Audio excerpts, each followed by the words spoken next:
to play with words. The two levels of kanti. The first one, we tolerate, but we are not yet quite at peace. The other one,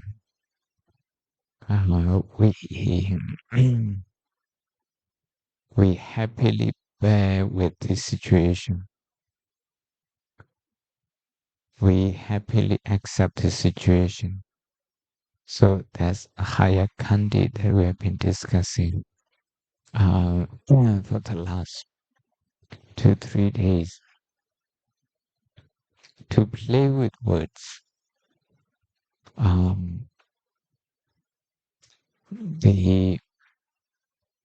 The first one is when we really practicing, trying to acquire kandi. We know we are not quite at peace yet, working with pain. there is Dhamma in the background, demanding to change the posture, but we persist. We use all the instruments that we have. Mindfulness, we use mudita, we use karuna, we use adhittan, we use everything in order to accomplish a determined block of time, a determined period of time for each sitting, for each walking. So this one, you can say the cause kanti, which is the cause. The other one, when you feel at peace, you don't really need to make a big effort anymore to feel kanti. So the second level, I would say the resultant kanti, the results. When we do breathing has breathing can be viewed from two perspectives. One is when we have to make effort, breathing in and out, in and out. We make effort to breathe in, we make effort to be aware of this. Sometimes when the mind is restless, we put in more effort into breathing. Sometimes we feel sleepy, so we put more effort into breathing. That breathing is the cause, the breathing which is the cause. In Thai, head kon. So the first kanti is head kanti. The second one is pon kanti. In the same way, breathing, when we still have to make a lot of effort to sustain attention with breathing, this is the cause anapana or head.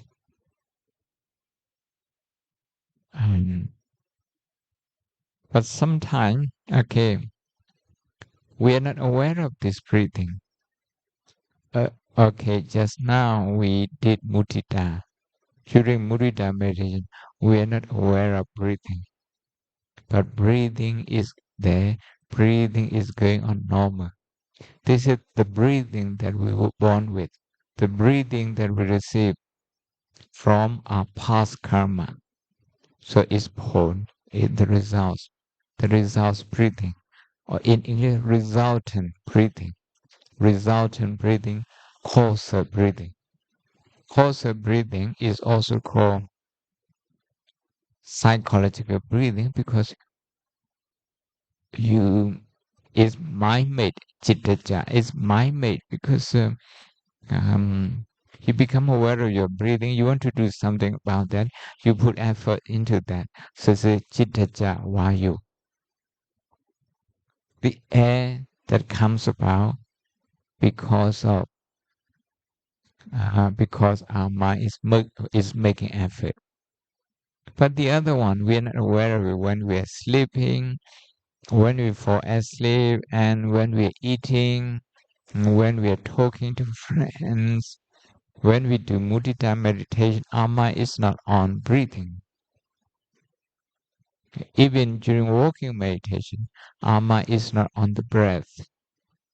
But breathing takes place perfectly normal, without any prompt, without any effort, without any diligence, conscious diligence. And that breathing is called the results. Okay, one breathing is called the cause, one breathing is the result. In the same way, one kanti is the cause. You are still working to to bring about kanti, just as you are working to bring about mindfulness of breathing or balance breathing in and out. Okay, in breath and out breath to be balanced. So what I have just started now is a little bit technical. So forget about that. You may forget about it. If you can get your head around, just forget about that. So what I like to say today is the many ways of bringing about kandi, and mudita is one of them. And from tomorrow, at least you should devote one session to mudita, maybe the morning session. You need to try to do mudita. When you do mudita, so that you have deep, profound impact, I like to encourage you to do mudita in terms of interconnection.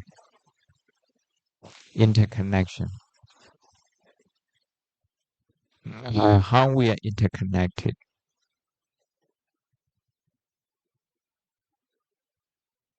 I look at the food that Yom Tip and everyone prepare each day. I cannot imagine how many good hands have been involved in growing rice, in growing vegetables, in growing ingredients, in processing ingredients. A lot of it. A lot. Okay. They all come from different farms, different maybe parts of the country and the world.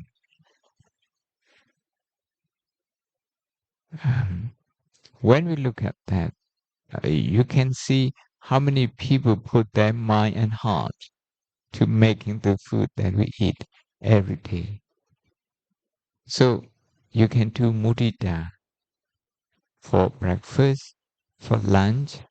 You can do mudita also for this hall, meditation hall. Look at the sound system. It takes a lot of effort to research so that we get these instruments.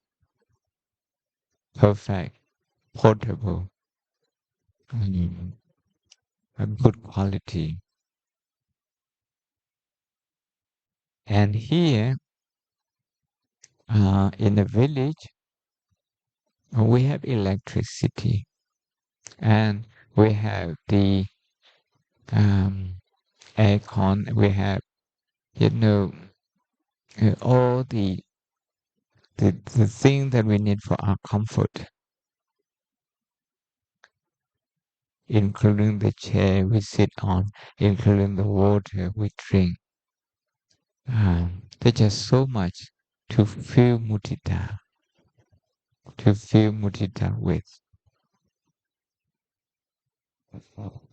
And when you do mudita, you should do the same determination. You should have the same determination not to move,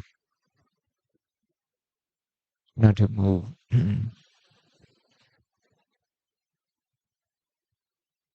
Even if you do mudita throughout, okay, the retreat from now until the end, you are still practicing kanti. You know, when um, when we understand the interconnectedness between us and other people, we become less self-centered. We become less self-centered, less atta. The reason that we have less kanti is because we have more atta. The time we have less kanti, that's the time we have more atta, because we are more self-centered at that time. We don't get our way. We have a certain expectation, and if people uh, don't meet our standard, don't meet our expectation, we feel frustrated, we get upset because we want things to be a certain way, and they are not.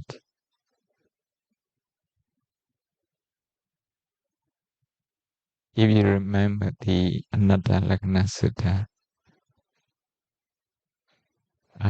may Vedana be this way, may it be not that way.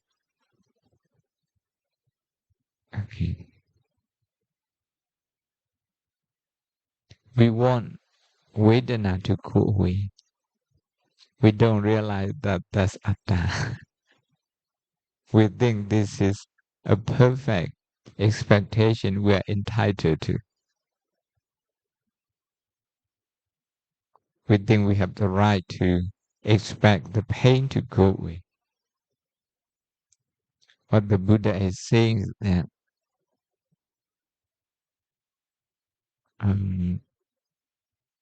voluntary pain and involuntary pain. Involuntary pain is the pain that we can't do anything about. It's there because of the tatsi, 4 elements. We can't do anything. We need the heat element inside us to tolerate the weather. We also need the other side of the heat element, which is the cold element. Too much of either of them is a problem. Not enough of any of them is also a problem. And this is how we are made of. How we are made of. So this is involuntary pain. But the thing with us, with us human beings, that we don't quite know how much pain is voluntary and how much pain is involuntary.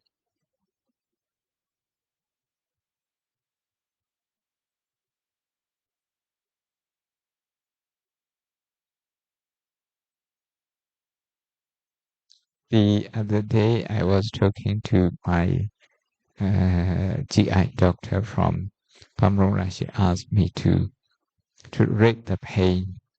Okay, if I have stomach upset, do I feel pain? And if so, 1 to 10, what what the number I would rate? I had a lot of difficulty. But yeah, but this is very subjective.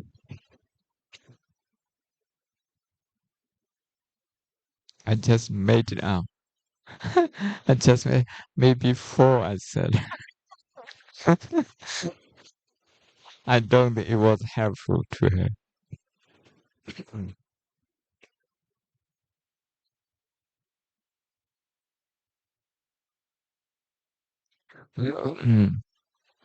By observing the pain, one thing that I want you to, one perspective that I would like to, I want you to bring in is Kanti. Do I have Kanti bearing with this pain, or do I want to change often? By checking that, you're going to see Tanha wants to change the posture all the time, managing the discomfort. Is that Tanha that is more important to work on, not so much the physical discomfort. Last time when I came here for a short vacation, I told Yom Tip and Yom Pung an example. You have hand chicken, domestic one, and you let it, how to say in English, crow, no. You make noise. When a chicken make noise, how do you call that in English? I have never farmed it, so I don't know. Huh? Crow. Is it crow?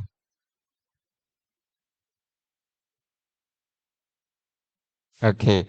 The reason that we want the domestic chicken to make noise is in order to attract the wild one from the forest. So when the wild one comes, they look similar. Which one you're going to catch? Don't catch the domestic one. You should catch the wild one. So here, the domestic chicken is like discomfort, physical discomfort. And the desire to change the Dhanha, demanding to change that's like the wild chicken. You must catch the right one. uh, because both of them, they ask for your attention. They ask for your attention. And if we can,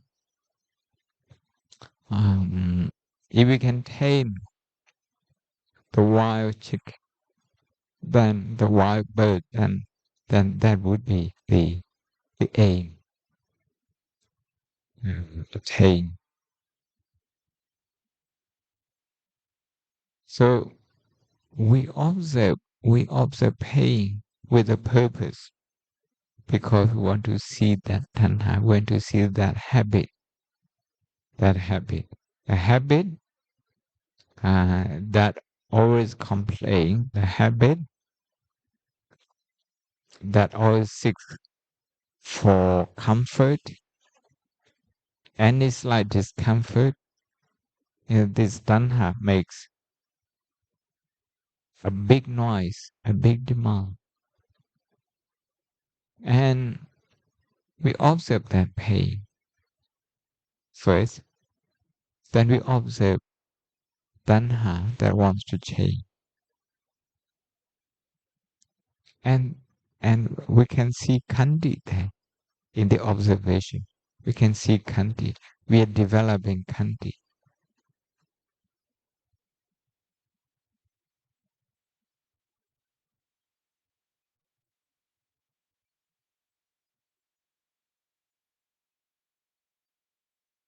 You can try one thing.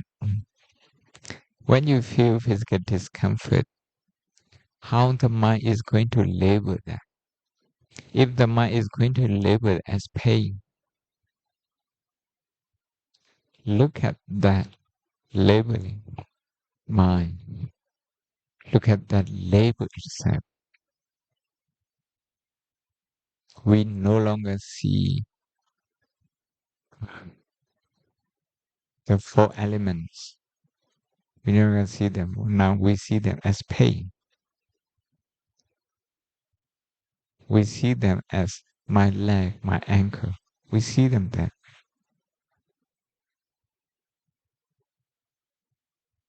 When we were young, our parents told us, okay, this is your leg, this is called pain.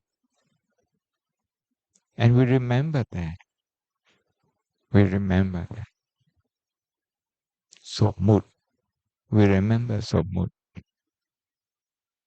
And the pain that we feel is so hard to manage because of this somut. We remember wrongly. As a result, we think wrongly of this experience. We remember wrong. Okay, wrong memory. That's sanya vipala.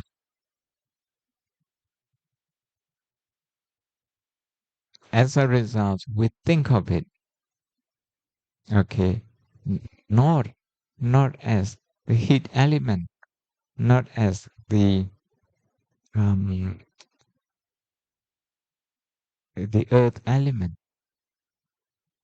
okay, but as pain, as discomfort, like that. We think in that is a jit vipala, citta vipallasa. If we remember something wrongly, we are going to think in that term wrongly also.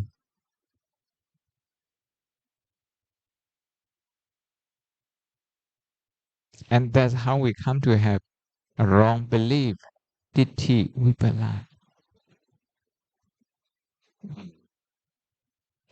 So things come from, unfortunately, the fact that we have to use those names to communicate. But we use those names more than convenience for convenience. It's more than for communication. We use them to create self-identity, and um, we feel the need to defend them. We feel the need to protect them. We feel that way. So we take on a lot of extra job, extra tasks along the way. So when you feel discomfort, if you look at not so much the way you feel discomfort, but the mind that is looking at that. The mind that is looking at the discomfort. Usually we don't see this one because it's like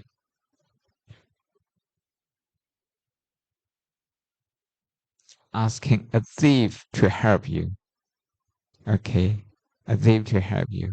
Can you help me to find a thief? You will never find it. You never find it. That thief is helping you to identify a thief. You will never be successful. So Sanya is watching. Sanya is watching this Vedana. It will never let go. It will never let go. It's not my fault, Sanya would say. I know you're in pain, but that's not my fault.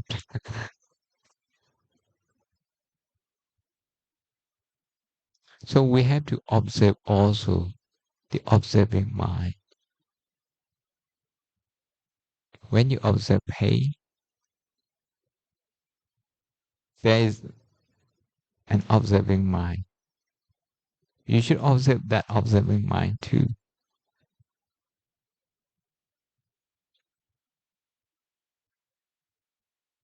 The reason that when we sit, that sometimes our posture slump forward, that's because we're not able to observe the observing mind yet.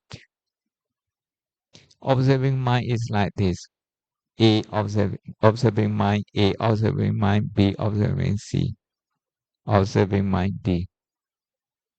When observing mind A arises, it does its work, it goes.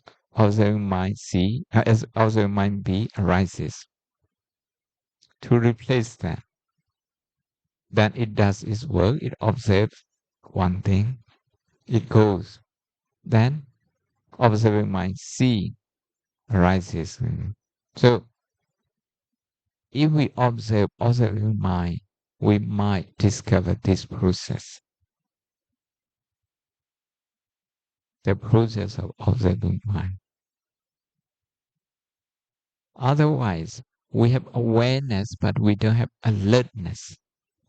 We say sati. Sati is, sometimes people translate awareness, alertness. You're aware of physical discomfort. But if you're not aware of the observing mind, the watching mind, you have awareness, but you don't have alertness.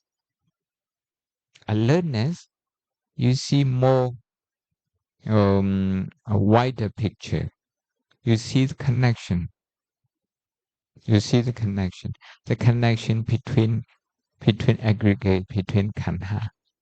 You see the connection between them. If you see just one of them, it's awareness. If you see interconnectedness, there's alertness. I'm using because the mind is more alert. That's why I use the word alertness.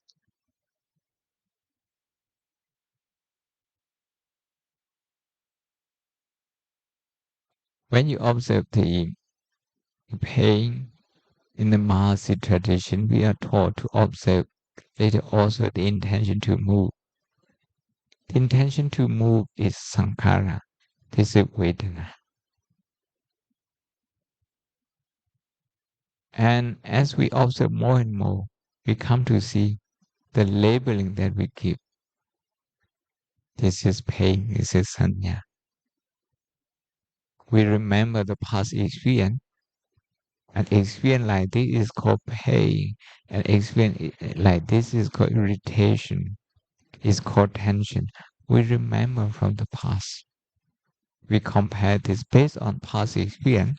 We understand this experience. Sanya. Sanya.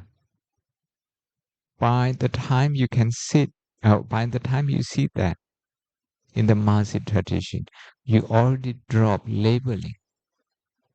By that point, you drop labeling. You don't use labeling anymore. ไม่กำหนดแล้ว At the beginning, we use this labeling technique to take us to a certain point. After that, we drop. When we can drop, the teacher will see if physically, if your posture is stable. So in order to get to that point, one tip that I want you to give you tonight is every 3 minutes, please check your posture. Every 3 minutes. Whether you are observing pain, whether you're observing your thought, whether you're observing breathing, your abdomen, it doesn't matter whatever you observe. Okay, take 2 or 3 seconds to observe the whole posture. If there's tension, if you're slumping a little bit, if you are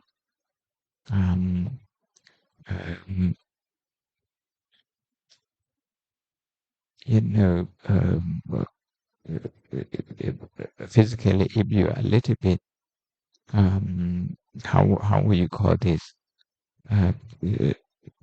slumping backward, or maybe by the side. If your hands feel heavy, light. So every 3 minutes, around 3 minutes, if you check this, and you don't have to try very hard to maintain your posture. If your posture slumps a little bit, subconsciously, you didn't realize it happened. Don't worry.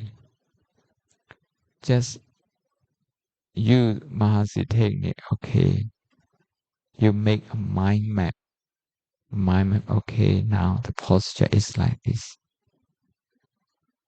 Before the posture comes to this, what was my thought? Where was my thought? You're trying to link them. It's the interconnection that I mentioned. You can practice with mudita. You can also practice in this vipassana. Interconnection. Paticcasamuppada is interconnection. Paticcasamuppada. So if you can make that mind map, I was struggling with that physical discomfort and my posture changes like this. If you have that one realization, if you discover, then come back to the original posture. Don't try so hard to maintain your posture. Okay, I'm not going to allow my posture to slump forward like that. It becomes atta because you're dictating. May my posture be like this, may not be like that. You see, that's atta. It's a harsh way to do that, to get the right posture. So the easy way is to be kind to yourself. To be kind to yourself. Even if you in the morning, if you feel sleepy and you're not at that time, you have to observe what happened to your posture and what happened to the mind. That is a blip. There's a split second of time when you lose your consciousness, you fall asleep, and your posture changes straight away. So if you recognize that, if you see that, you come back to the original posture. If you practice this, if you're kind to yourself and just follow the natural flow, you will achieve this better posture, physical posture. I struggle with posture many years until my meditation teachers, the current one, they say, don't be too harsh on yourself. It's okay. It's okay. Because I sit in the front row and I'm afraid that people would notice if I nod. And that gave me more tension. And the Sayadaw said, no, we have to follow the natural course. When, okay, we just trying to establish mindfulness. In the meantime, when you fall sleepy, sleepiness doesn't come straight away like this all of a sudden. There are signs. signs of sleepiness. But if you try too hard, not to force, not to fall sleepy, not to be sleepy, you won't see those signs because your mind is obsessed with not falling asleep, not falling asleep. Your mind is obsessed with maintaining perfect posture. The mind is obsessed with that. It can't follow the natural process. We are not learning through natural process. So we just do a dhyan for 30 minutes, for 40 minutes, 50 minutes, for 1 hour, whatever you wish to. And every 3 minutes, check your posture. Okay. Subconsciously, if your posture changes, don't worry, let it happen. And don't come back to the original posture straight away. Instead, you should observe where you are. Where you are. Okay. Is it tension? Tension with your ankle?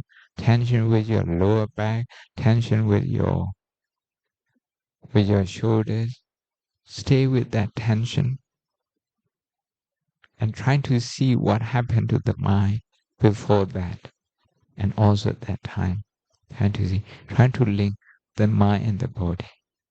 So this is what I call mind-body balancing. Mind-body balancing. Sometimes we focus just on the body to have perfect posture, not to slump. We just focus on that. We don't focus on what happens to the mind, what goes through the mind. Sometimes we try to follow what goes through the mind, but we don't check our posture often enough.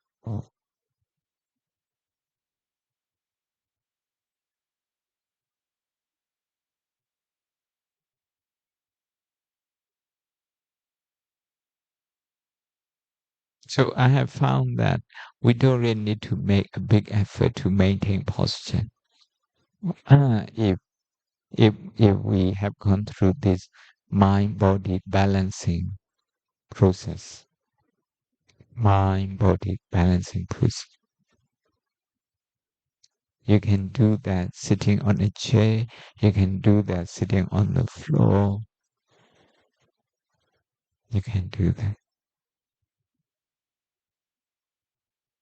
Even during sleep, how you keep your hand, how you keep your head, how you keep your feet. And if you're going to make a dhyan, you take dhyan for 30 minutes. From time to time, every 3 minutes, okay, observe the posture. You can do mudita, you can do mindfulness of breathing. You can work on 4 elements, whatever you want to work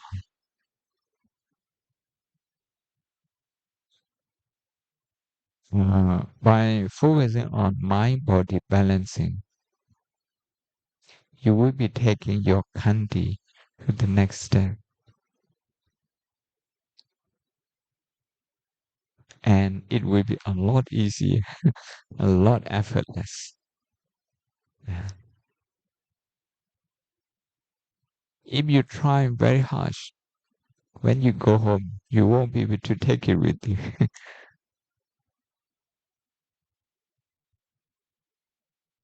Because at home it's difficult to maintain this momentum. But the way that I mentioned, okay, maybe during tea time, during breakfast time, often you can check your posture. Every 3 minutes, every 4 minutes, you check your posture. It doesn't take a lot of effort. It doesn't take a lot of time.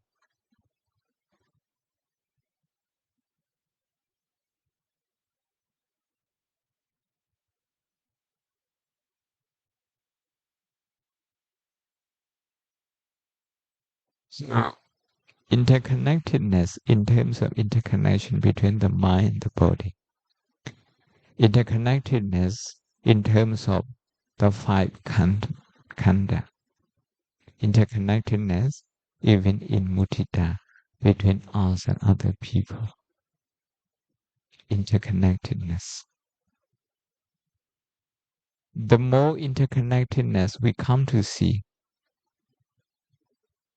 the stronger kandi we will have.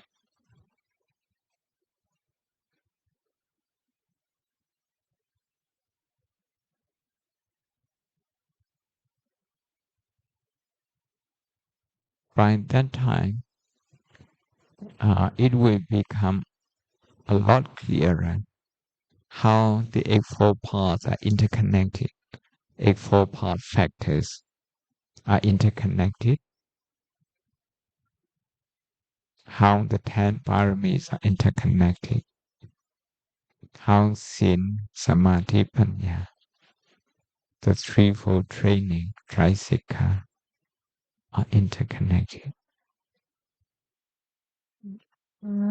Yesterday you talked about Kanti and Viriya, but I just want to know more about Kanti and Chanta. I think it's quite near. It's very near when we do sitting meditation and we don't want we determine to not to move, and I use Kanti, but in the same way, maybe there's chanta, not to move. So, what is the difference between that? Chanta comes first. Chanta is the intention, the wish, the willingness. Okay, I would like to sit for 30 minutes.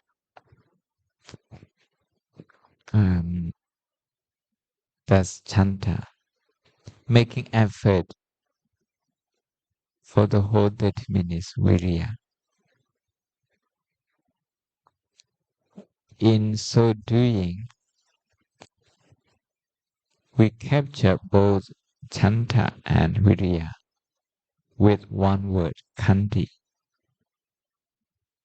With one word. If we don't have kandi, chanta just evaporates, it just vanishes. It wouldn't be sustained. The same with virya. So we check. In other words, in simple words, in life, if we don't get our way, we usually give up on certain things. We go for something else. That's not good for mind training. In mind training, we can't do that. In other things, maybe we can do. But in mind training, persistence is necessary. Persistence. The word virya, it gives a sense of diligence, a sense of effort, a sense of um, uh, making a application, putting in application. Chanta, it shows that we have some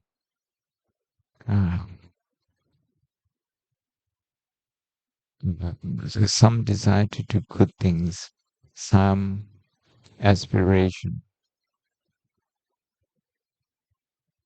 some aspiration. But we have chanta, and many times we have chanta and we give up.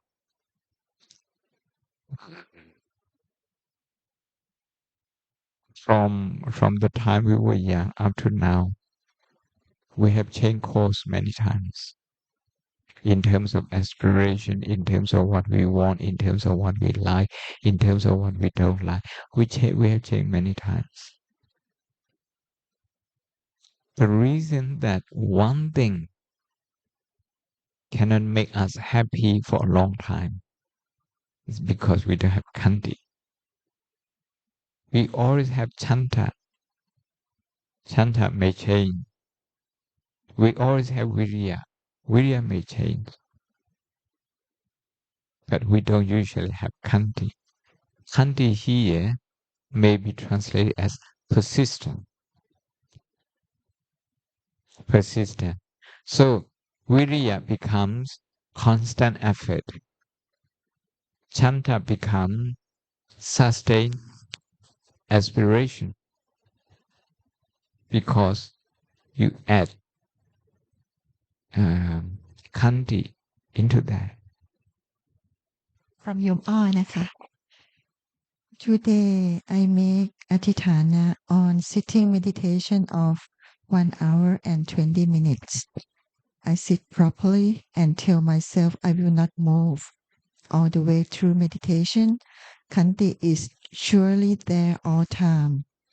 Level 1 and level 2, up and down, they took turn. There is no pain on leg this time, but I face a bit pain on the back of my neck. My mind pay attention to that pain and keep quarrel that it is not pain, only attention. The demand of wanting to move was arise and keep coming and drag me to the concept of no pain and happiness. Thanks to the determination, it is like a shield that prevent me from moving. Determination help boosting my virya, leading to stronger awareness, including kanti. As a result, I can stay still to the end because of determination, awareness, and kanti. My question is, as level of kanti is up and down, I feel that when awareness drop, kanti will drop also. How to make it stable?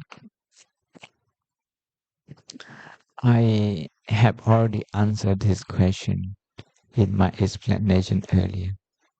So one thing is to keep checking the posture.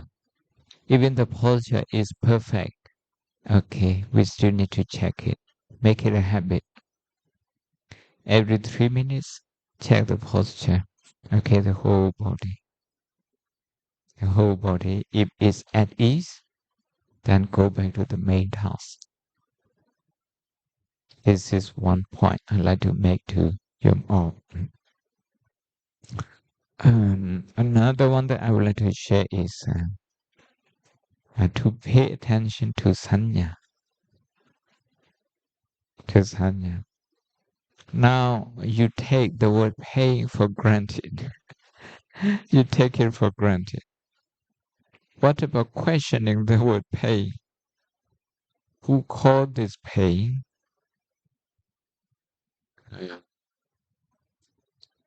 Who make this assertion? Is it the mind? Is it the body? You think your back is in pain. If the back is physical, it does not feel pain, strictly speaking. Vedana is nama, is mental, is not physical. So that means it's the mind that feel that pain. Actually, it's the mind that coin the word pain, that create the word pain, and stick to that word pain. So it's like playing a drama, one man show. The mind is creating Oh, look, this is pain.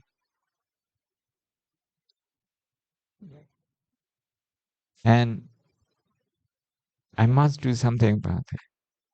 This is pain, sanya, sanya. I must do something about this, sankhara.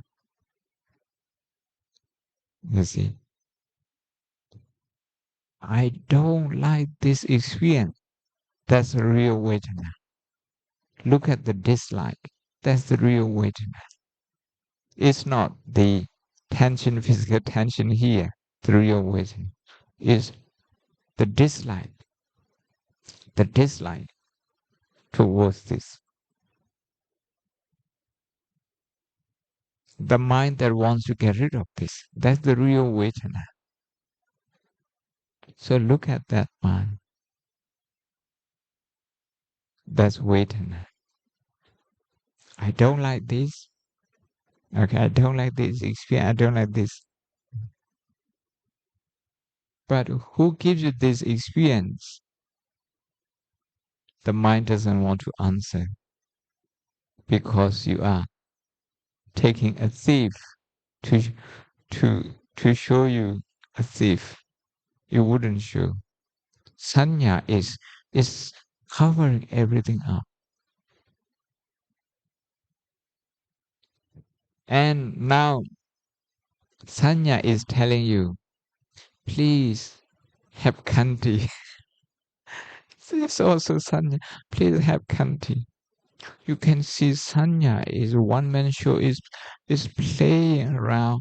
Okay, many characters in a Shakespeare play. Many.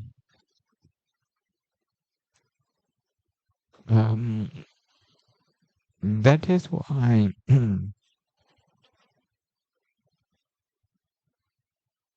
some meditate, they observe sanya, and one sanya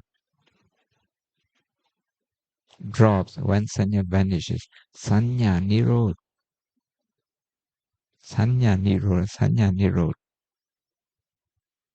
That's the end of all the negative emotions and thoughts. The end of all define.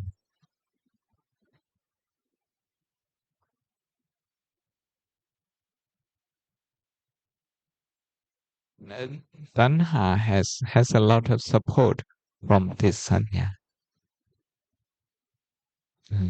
If you label somebody as your enemy, this sanya, okay, is going to ask you to feel certain way, vedana, to act a certain way, sankhara. You see, sanya is. So what we already know as papancha, they are all sanya. They come from sanya. Even mana come from sanya. Tanha come from sanya. Titi come from sanya. Tanha, mana. They all have sanya. But we can't see sanya there because a robber is taking you to find a robber, so you will never find one. A robber will never betray itself.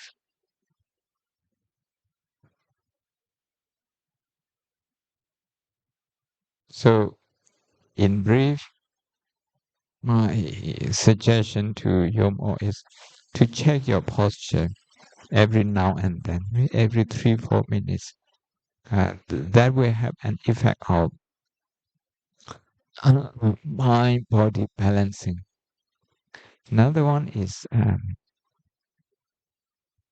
from time to time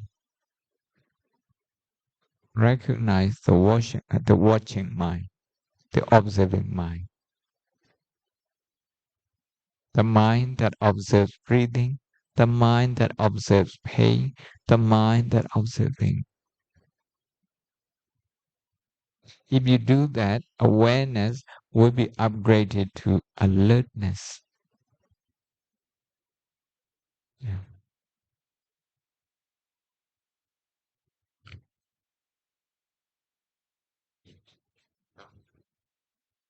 She has one more question.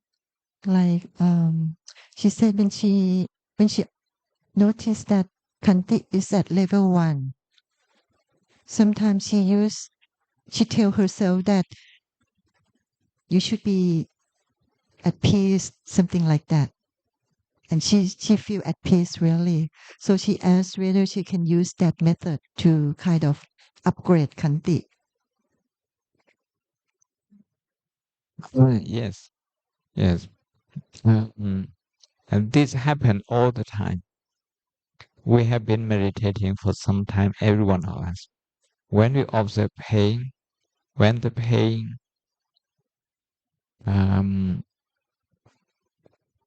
we think the pain subsides,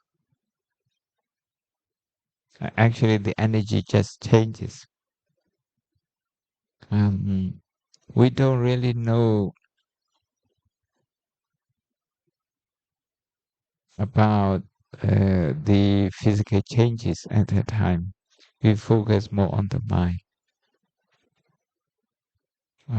But when we focus on the pain, the intense the pain, the stronger the concentration. If you keep watching the pain, it's very uncomfortable, but at the same time, it increases your concentration level. As meditator, you don't feel quite good. You don't feel very good because that's the nature of the pain. But you know, the first thing that meditation is doing something good for us is to bring the mind home. The mind is usually not home, is roaming around, roaming around. It never does self-reflection. It never observes the internal experiences, the pain, the thought, the emotion. No, usually it observes people outside. Even when you have an intense emotion, you still pay maybe 5%, 10% of attention to your own emotion. About 90% you focus on somebody you don't like. Mainly you focus outside. So the first thing meditation is doing to help us is to bring the mind home to the body, to the five khandhas, to the five khandhas. And after that, we have to learn how to observe these internal experiences. And the first thing that we cannot avoid is pain. Is pain. A meditator doesn't usually like it, but a meditation teacher would know now the meditator is on the path because you start working on the pain. This physical discomfort, there's nothing new at all. We have felt all of these discomforts all our life. In the car, in the office, in the school, in the library, in the restaurant. We feel physical discomfort and we change our legs, we change our hands, we change our seat, we change our lower back. We do change. That's because of physical discomfort. But because we are so obsessed with things outside, we hardly notice this. Only when we come to do meditation,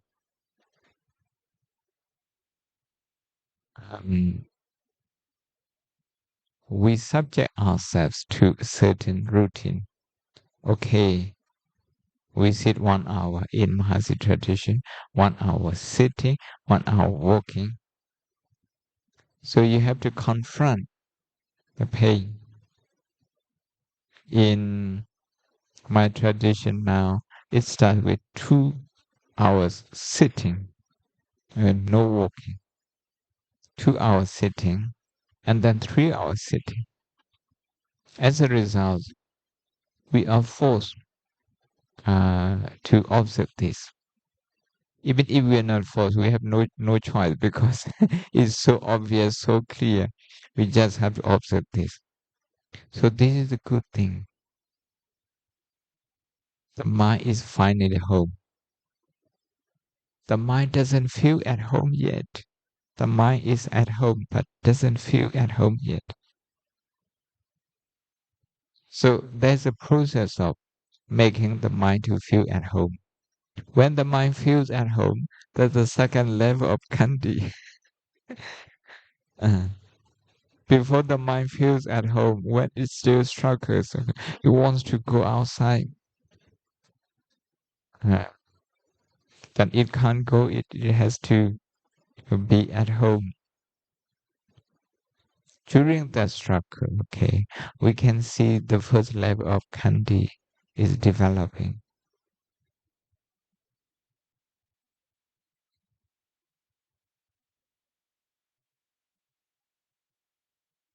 When you drink water, a glass of water, if your mind is only with the water, your mind is at home. That's the first, no, that's the higher level of kandi.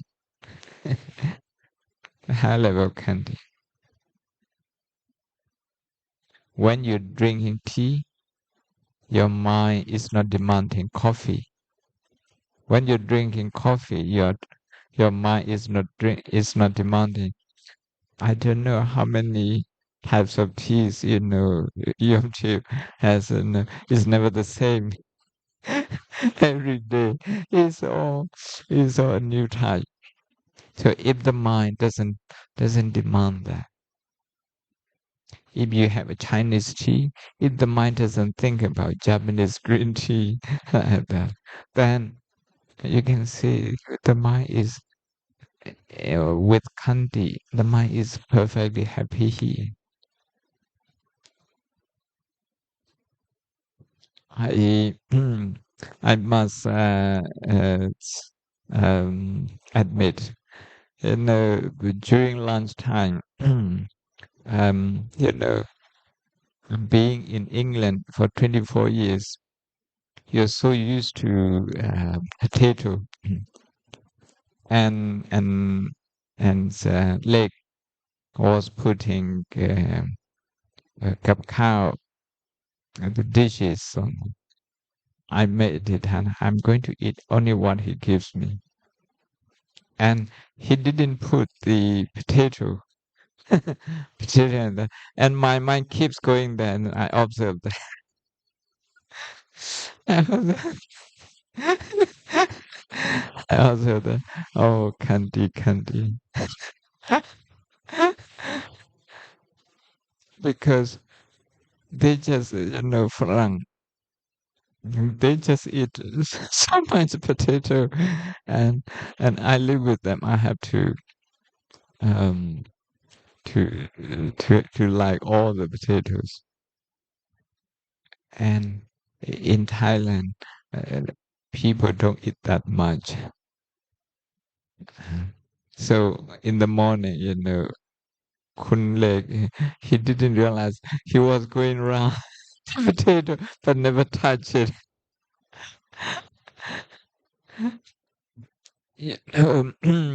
The whole table full of food. I only noticed that one.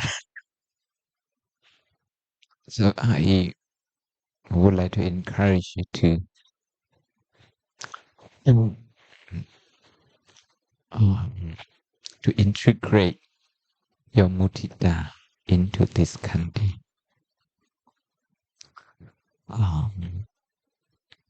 And to approach mudita from interconnected way, interconnectedness. By doing so, sometimes you will see some reluctance, some resistance along the way. So your kanti will be alternating Okay, between 1 and 2, 1 and 2 like that. But that's okay. That's okay. And also don't forget to check your posture.